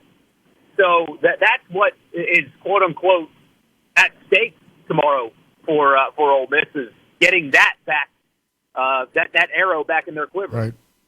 We're talking to Michael Borky. You're obviously on the road. Are you on your way to the Celebration of Champions? Yeah, we're on the way to Senatobia today. It's funny, they're calling today the Celebration of Champions, but if you look at that school's athletic resume as of late, every day it's the Celebration of Champions. Northwest has just been awesome as a department as a whole, so I'm really looking forward to getting with everybody up there and telling the whole state what they've got going on. Yeah, volleyball, cheer, dance, women's soccer. They've got a ton of national and conference titles across the board. And Sports Talk Mississippi will also be in Oxford Friday for the Double Decker Festival. Yep, we do that every year, and it's going to be a great time. We'll get to recap the draft that day as well, so that'll be a big show. I have Jackson Dart.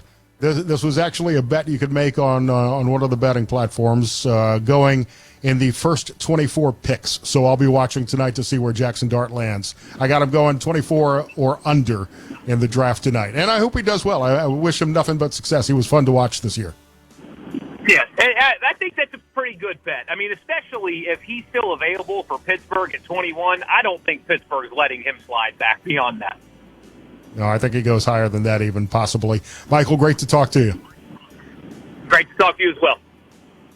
Everclear is performing at the Crawfish Music Festival on the coast in April, and we'll talk to Art Alakakis from Everclear next here on Super Talk Mississippi. I'm Scott Sands, sitting in for Gerard Gibert.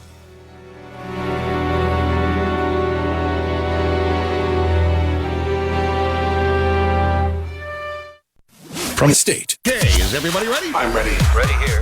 Middays with Gerard Gibert on Super Talk Mississippi.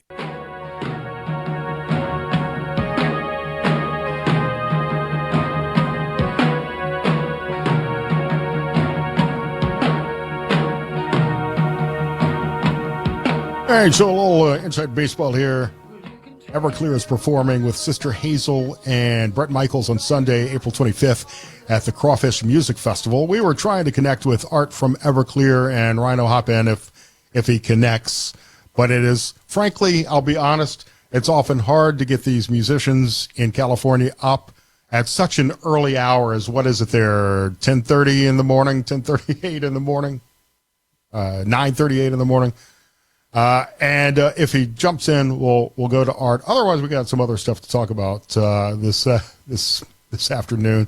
Pope Francis has a funeral scheduled for 4 a.m. Eastern Time Saturday in front of St. Peter's Basilica. He's now lying in state for the next 3 days.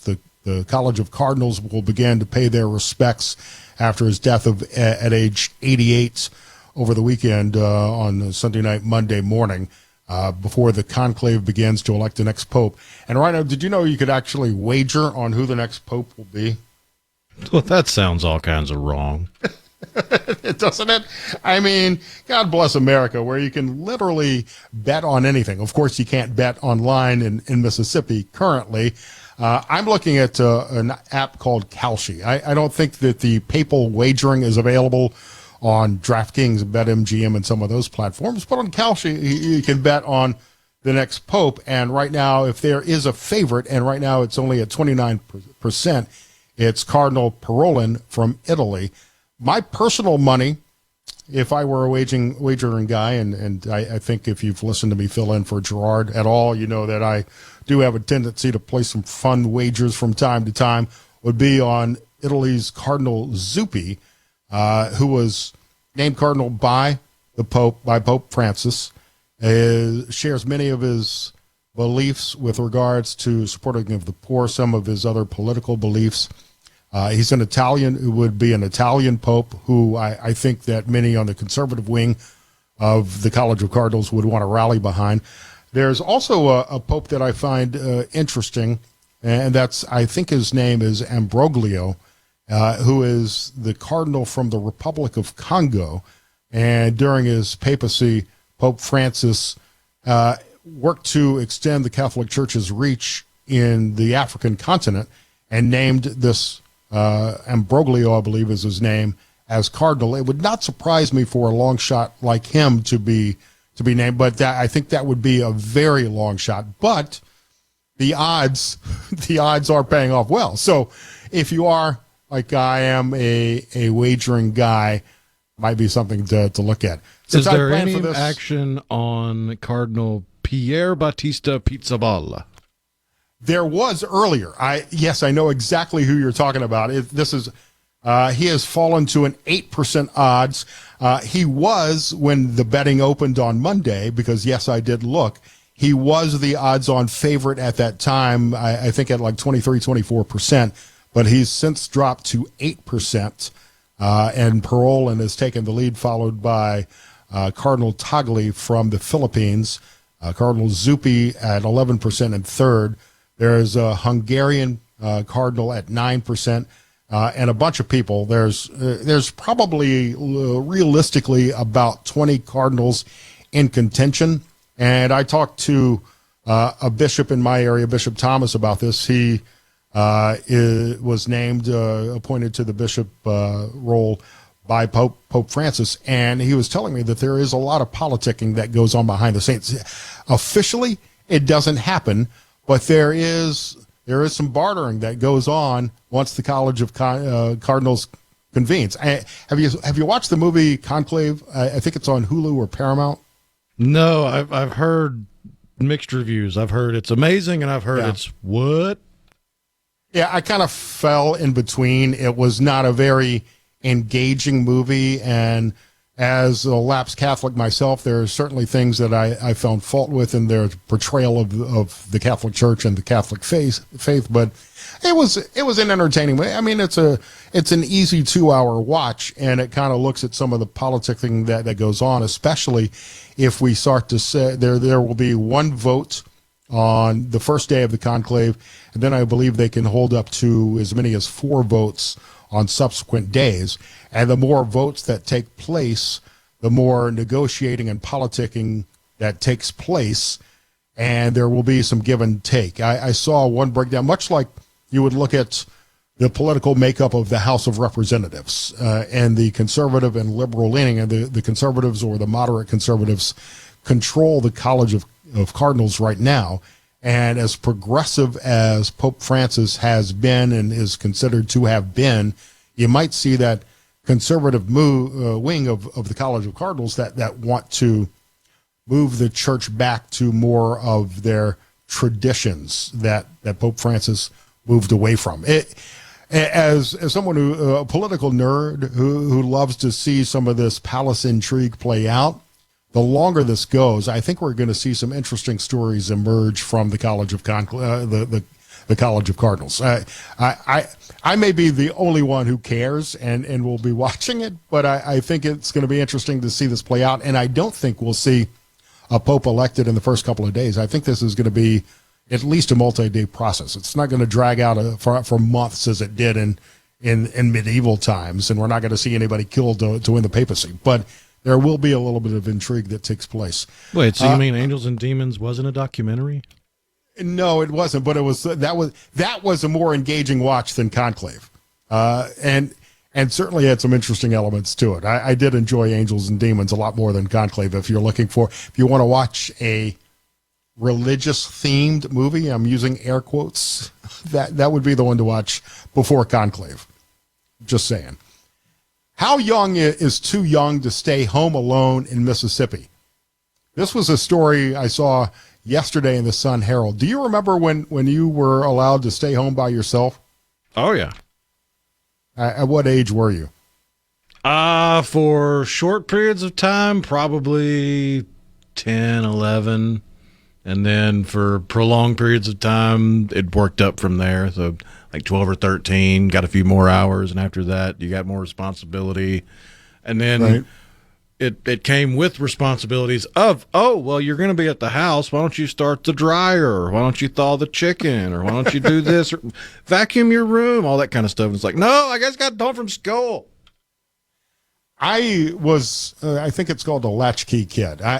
My memory, I'm sure, is not correct, but it feels like I was left home alone in like second grade. It probably was not that young. It was probably, I don't know, fifth or sixth grade. But it seems like I was left to my own devices at a very young age. And I don't think kids are being given that kind of independence and freedom to the same extent today that they were then. So the story in the Sun Herald was essentially warning of penalties for parents for child neglect or endangerment if they're leaving their kids home alone at a much younger age. It was an interesting story. But Art Alexakis from Everclear is joining me now. Everclear performing with Bret Michaels and Sister Hazel at the Crawfish Music Festival on Sunday, April 25th. Art, it's great to see you. It's been a few years since we spoke. Good to see you, man. How you doing? Good. And thank you for your time. I want to bring this up to begin with, and I hope it's not a sore subject, but I know you and so many of my friends in the Los Angeles area impacted by the LA fires, and you've been dealing with that over the last couple of months. Yeah, actually almost 4 months. We just got back in our house. We've been displaced by the fire. Thank God our house didn't burn down, but a large part of our property, my pool was destroyed. Trees, a couple of structures, but the house itself just had smoke damage and water damage, but it had gone into the foundation. So it was a lot of work, and we just back in the house as of Sunday, but they're still working on the house. So and now we have everything coming back. Have you had to deal with they had been cleaned. City, county, state government making it even more of a challenge? Lucky ones, so sorry. City, county, state government making it even more challenging to deal with it? No, not at all. They've been wonderful. Insurance has been wonderful. Good. The county, state, California, county of LA have been tremendous. I haven't. That's good. Good to hear. The problem has been the feds. If you really want to get into it, it's been the Army Corps of Engineers trying to do side deals. I've heard about 40 cases of that. I work on a couple of boards, and that's been a big problem of them going and trying to get more money out of people. That's what I've heard from people. Art, we've got a limited time here. Can you stick around through this break, and we'll do a segment. I want to talk to you about the anniversary reissue of Sparkle and Fade, a landmark album, and of course the tour with the Crawfish Music Festival. Absolutely, that'd be great. All right, more with Art to wrap up the show. Super Talk Mississippi, Middays with Gerard. I'm Scott Sands.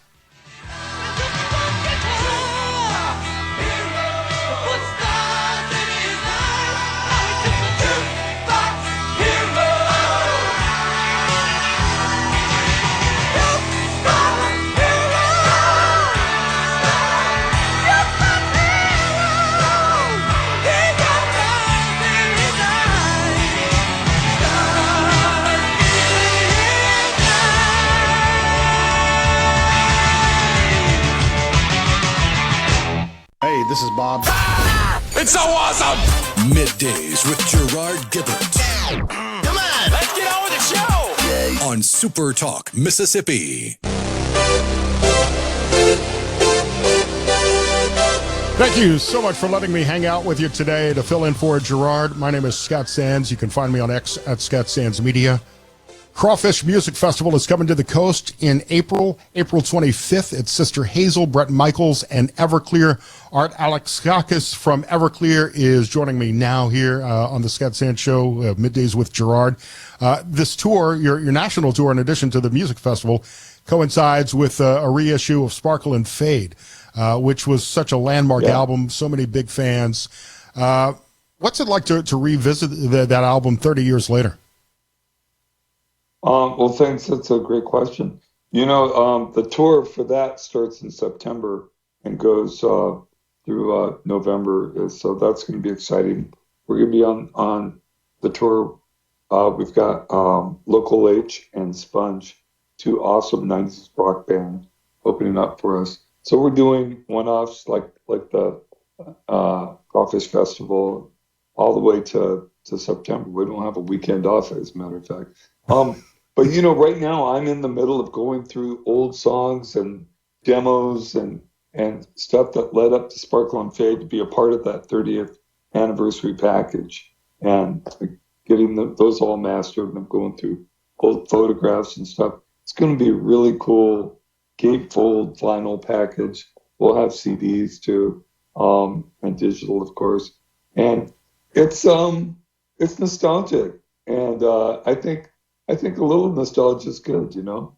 I think it keeps. I think a little nostalgia. It's a comfort zone for so many of us, especially the joy that music brings. And Art, earlier in this show, I shared a personal story of my own struggles with addiction to cocaine, and you've been sober for more than 30 years now, or close to 30 years yourself. There's so many themes in Sparkle and Fade that relate to addiction and hope. Does that make it easier for you to talk about this? Because I know you've been very vocal about your sobriety. It's funny that you bring that up. Actually, it's 35 years. It'll be 36 in June, God willing. Yeah, I'm in Kansas City right now working with a house here called the Welcome House that has been working with getting men sober and sober living and rehab and recovery since 1971, and it's just a phenomenal organization. And yeah, I don't know if it makes it easier. I guess it does. I've been in the program for a long, long time, and so I know how to deal with people and talk to people without pushing my agenda or what I believe. I just kind of tell my story. And I do that in some songs, as you said, both on all of our records, not because I've got, an agenda about it. It's just, that's part of my life. It's like I got diagnosed with multiple sclerosis about 8 years ago. And I've written a couple songs about that. And that's just because that's what's going on in my life. I do write songs where I just make everything up. And those are fun too, but I try to mix it up with autobiographical, and then just fictional takes. But even the fictional takes have truth to them. I think people can smell when you're being disingenuous. Yeah, I shared my story after talking about Lane Kiffin, the Ole Miss football coach, and his sobriety to become a better version of himself. And how he came to that conclusion, that choice, not because he hit a rock bottom, but because he didn't like how he felt. And for so many of us who made that decision, instead of hitting a rock bottom, instead of having an overdose as you went through, I think that there's still that challenge every day, especially in the music industry. I mean, this is a grueling occupation that we both have. Absolutely. There's people like Lane and that just make that choice to quit. And that's awesome. For guys like me, people like me, I'm an alcoholic.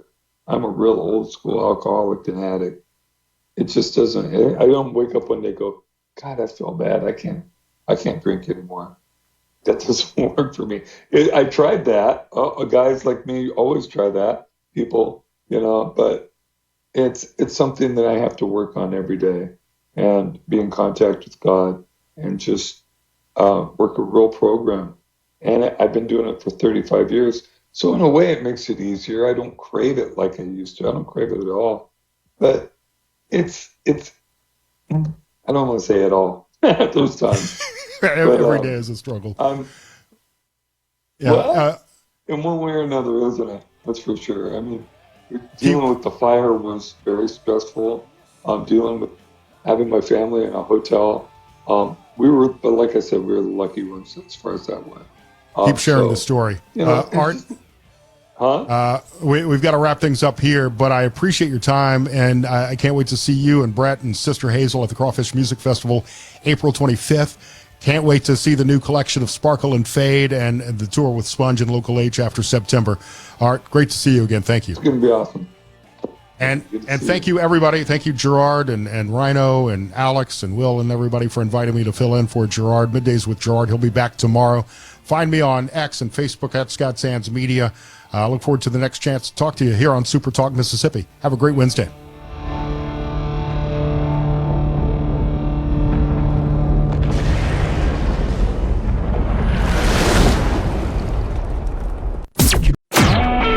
A Super Talk Mississippi media production.